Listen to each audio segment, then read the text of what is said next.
Good morning, everyone. Today we're going to talk about some basic uses of typographical clues or punctuation marks. The absence of punctuation marks in a text could be very confusing and they lead to a great deal of misunderstandings. Here we have an example. We'll see the example here how a comma can make a big difference in terms of meaning. The first example says, Te deseo feliz año nuevo. As you can see, there is no comma in the sentence and you understand in a clear way the message. However, in the second sentence, we have a comma separating two different ideas, and we have te deseo, feliz año nuevo. We have two different ideas, and just because of a comma. So punctuation marks a influence, and they give you information about the meaning of a text. Let's have more examples. Here we have three sisters in love. Three sisters were in love with the same man, but he would never confess his love to any of them. So they asked him to write a poem showing his intentions. However, his poem lacked punctuation marks. In this example, we're going to have one letter with no punctuation marks. The letter is in Spanish.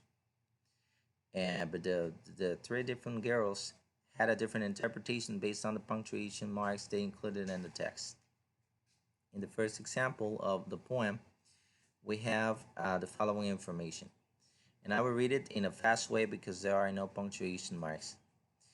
Las tres bellas que bellas son me han exigido las tres que diga cuál de ellas es la que ama mi corazón. Si obedecer es razón, diré que amo a Soledad, no a Julia, cuya bondad persona humana no tiene, no aspira mi amor a Irene, que no es poca su verdad. In this version of the poem, there are no punctuation marks, and every person can read it in a different way.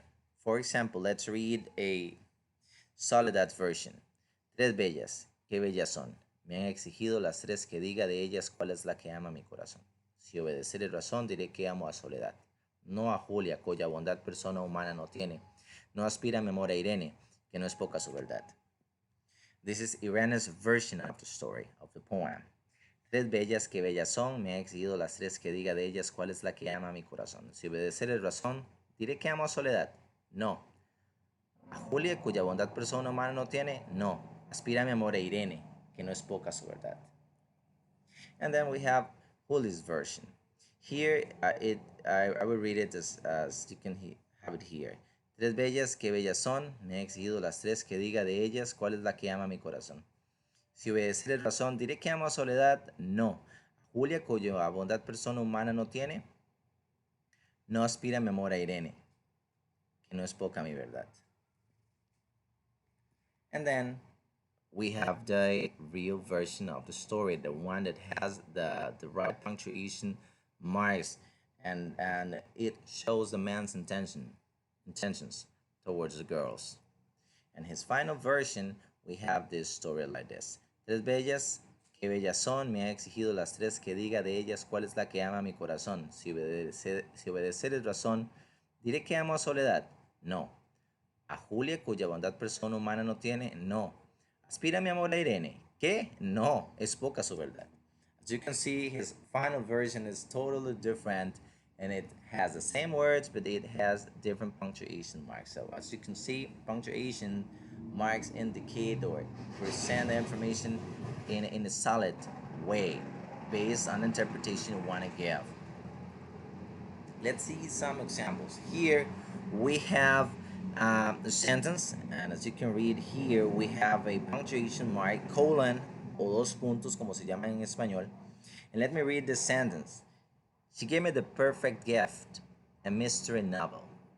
But today we're going to talk about typographical clues. Keep this in mind. Typographical clues, what are they? And what function do they have? Do they serve in reading understanding, reading comprehension? Okay, let's get started. Sometimes punctuation marks or typographical clues clarify information. A term that is new or may be unclear to the reader is defined. And here we have a very important word, a key word, definition. Sometimes to understand the word, the writer gives a definition.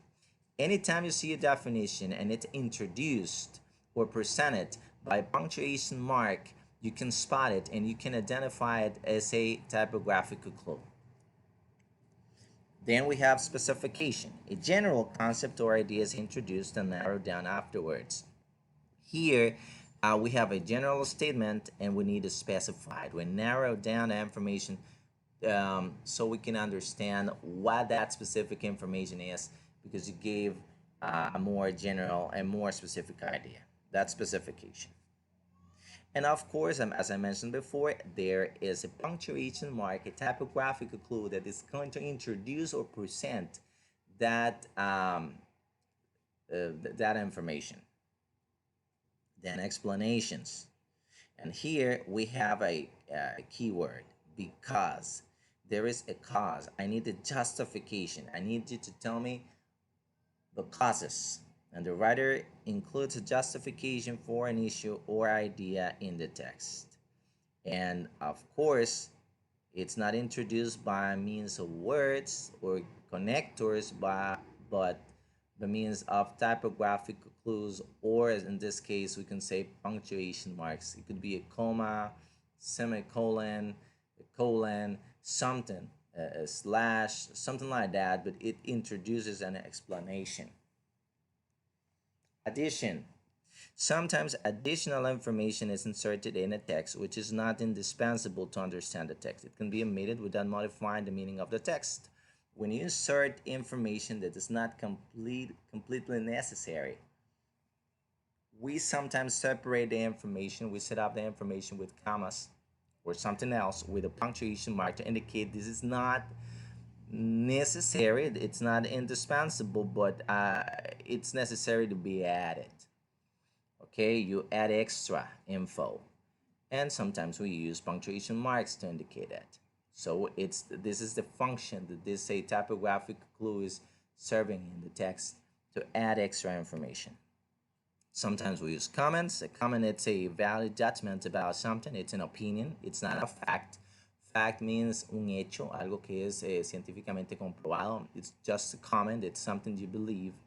But sometimes we use a typographical clue to present an idea, a comment, a valid judgment about something, and a typographical clue introduces the idea of a comment.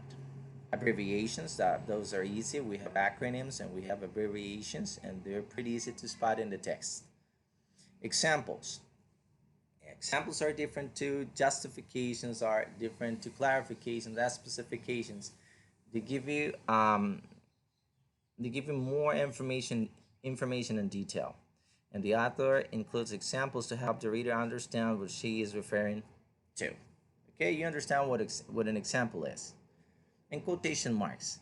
We have quotations and citations. Quotation is something that a person has said, and a citation is something that the person has written. Let me say it again. A quotation es algo que la persona dijo y usted toma de forma textual lo que la persona dice, lo encierra entre comillas. Quotation marks. Or we have citation.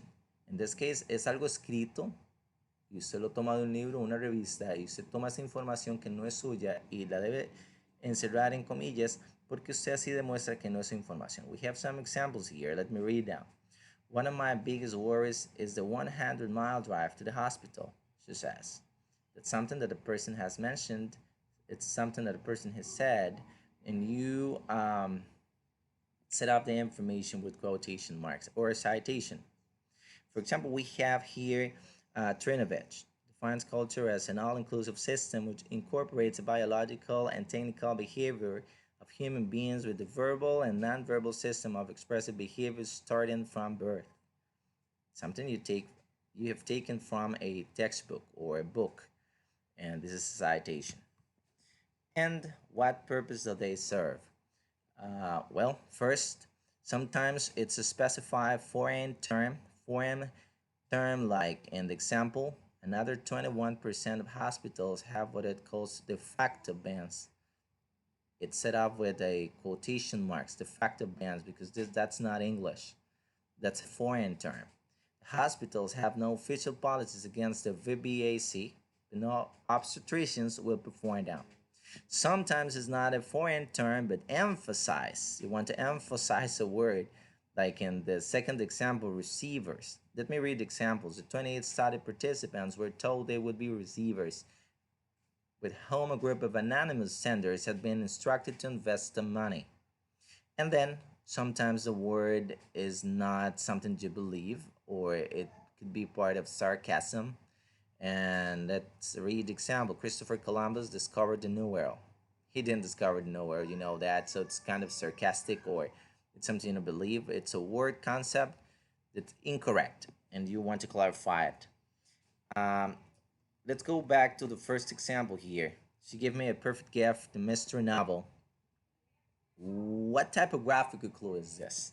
Is this a clarification, a specification, an explanation, an addition, a comment, an abbreviation, an example, or is it part of the quotation marks of a foreign term? Or you want to emphasize something of a word or concept that is incorrect? Well, based on the information we have covered today, you can see that the colon, or los dos puntos, as we say in Spanish, they introduce what? Let's have specification. A general concept or idea is introduced and narrowed down afterwards. We have something general, and then we'll go to something specific. Let's read it. She gave me the perfect gift.